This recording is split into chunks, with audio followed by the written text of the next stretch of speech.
1 वाटी पोहे, 1 वाटी भिजलेले तांदूळ असं मिक्सरमधून एकदम बारीक वाटून घ्यायचं आपल्याला. एवढं बारीक व्हायला पाहिजे. पूर्ण बारीक झालेलं आहे. आता मिश्रण मी टोपामध्ये काढलं आहे.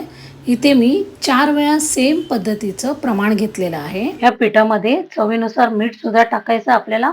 आता पाणी टाकलं आहे. हे मिश्रण आहे ना एकदम पातळ नको आहे आणि एकदम जाडसुद्धा नको आहे.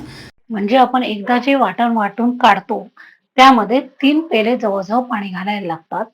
आता तवा तापवायचा, त्याला तेल लावायचं आणि घावणे असे व्यवस्थित टाकायचे. वरती झाकण ठेवायचं आपल्याला. घावणे असे व्यवस्थित तयार झालेले असेल. आता घावणे असे काढून घ्यायचे. ताटलीमध्ये मी घावणं काढलं आहे. आता मी तुम्हाला हा घावणा चुरगळून दाखवते. पूर्ण चुरगळला तरीसुद्धा तो तुटत नाही. बघा आता मी चुरगळून परत तुम्हाला तो सरळ करून दाखवते. तो तुटला जाणार नाही आहे. एकदम परफेक्ट झालेला आहे. तयार आहे आपले पोह्याचे घावणे.